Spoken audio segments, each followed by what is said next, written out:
There is shocking news coming from Twitter that will rock the world.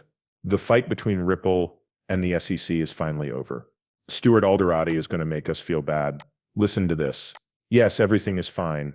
There are also some other big news stories going around Twitter about Ripple and XRP. I also sent Eric Trump a message about using Bitcoin to pay off USD.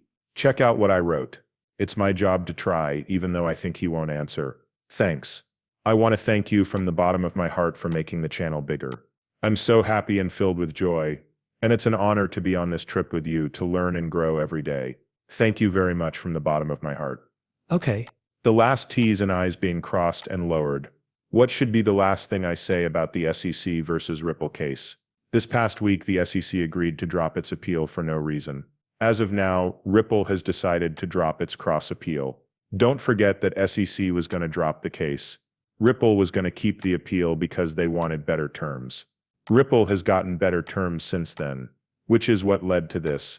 Okay. The SEC is going to keep $50 million of the $125 million that they already have in escrow. This money is growing in value because it is in escrow. Now that Ripple has the balance back, the agency will also ask the court to remove the standard edition that was put in place earlier as part of the SEC's request. This is all subject to a vote by the Commission, the writing of final documents, and court processes. Thanks. Please excuse me. That's all, folks. That's all, folks, that brought me back. It's funny that 2635 to 45 is the same as 2645 to 55. I know it brought some of you back to that. I'm most interested in people between the ages of 35 and 55. You understand what I mean? That's all, folks. Okay.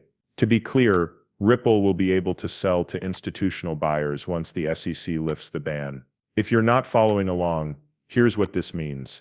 After the judge said that Ripple couldn't sell escrowed XRP to banks, right? Their goal was to lower the fine from $125 million to $50 million, which they were able to do. It's great that they saved $75 million. They've already spent $150 million to fight the SEC. They are now going to lift this ban, so Ripple can sell to banks. There will be some back and forth about this, and Bitcoin maximalists will say things like, oh, Ripple is just going to dump on the community again. Okay, fine. This is good for Ripple. It's good for business. It makes me happy. Please tell me what you think in the comments. Man, hit like if you're happy. I'll know you guys are really happy if this video gets like 10,000 likes. My heart has been heavy for the past few years dealing with and going through all of this because I am mentally and physically involved with it every day. From sunrise to sunset, it also feels like a weight is being taken off. It's possible that you agree with me. If you do, please let me know. The Digital Dollar Project suggests new ways to settle disputes, using tokens to swap value, and making sure that DLTs are safe. Don't forget that quantum computers are on the way. Right. Our current systems are already being hacked all the time. A quantum computer would make things even worse. Bad guys can do anything. Right. Everybody have our best interests at heart. And if you live in states like Russia, North Korea, or others like those, you know that life is very hard. And sometimes those people turn to cybercrime and other illegal activities because they are legal in those places. That's what we need to be worried about. So that's why the financial system and the tokenization of things like real estate, stocks, bonds, and swaps, right?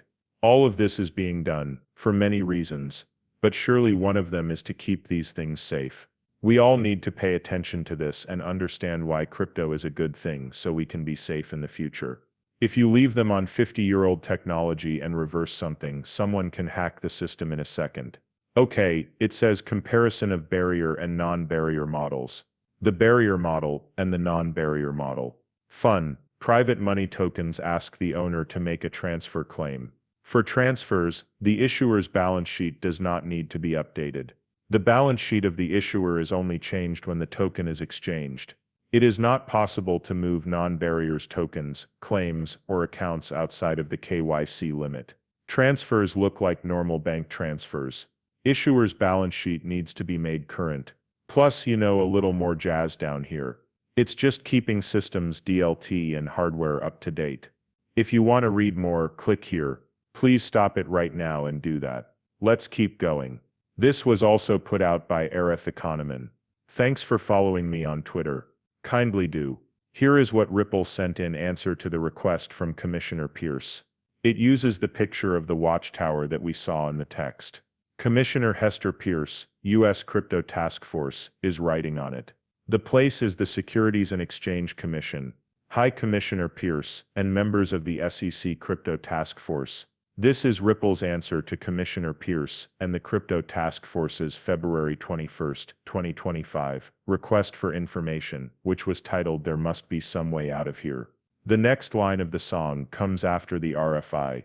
This quote from Bob Dylan's All Along the Watchtower.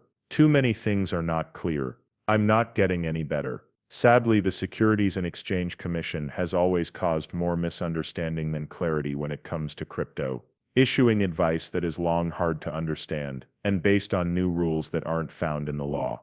The goal of the Crypto Task Force is to give people in the crypto market clear, predictable, and precise criteria for figuring out whether an asset is a security or part of an investment contract, which means it is regulated by the SEC. This method goes against that goal. Very interesting. Very interesting. The Trump media also wants to start an ETF basket of crypto assets made in the United States. It's interesting to see this from any president, but especially from the world's most powerful country. Is this bullish? It doesn't get any more positive than this. You didn't have Biden buy any cryptocurrency, right? There are roadblocks after roadblocks after roadblocks. That's what it was. It's like a truck just pushed through all the obstacles, and now the president wants to buy crypto. Is this a dream?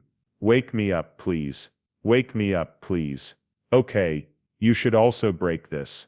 A deal was made between Trump Media and Crypto.com to work together on a market for traded funds and exchange-traded products, ETPs, that include digital assets and American-made securities. Okay, this is what I said to Eric Trump. I've been trying to get the word out that Bitcoin isn't the way to help America pay off its debt. I think you'll agree with me after I show you this. Okay, as the mic hits me in the head. Let's go. Eric, please pay attention if your dad's real plan is to use Bitcoin to pay off US debt. 198,000 Bitcoin are owned by the US. Today the world owes $37 trillion. To pay it off, Bitcoin would have to reach $186 million per token. The market value is $3.92 quadrillion. You can't even come close. More than $5 to $10 trillion will be owed by the United States in the next 5 to 10 years. And it should be even more high. In 5 years you might get a Bitcoin worth $1 million, but that won't even come close to paying off half of the US's debt. Instead, you could ask Ripple for 5 billion XRP and then put, say, the bond market on the XRP system. With that XRP, you would have $10 to $20 trillion. That might make a dent in the United States debt. Okay. Then I told him what 190,000 Bitcoin times $1.5 million is. That's only 0.7% of 40 trillion, or $297 billion. Now lastly, you are in America.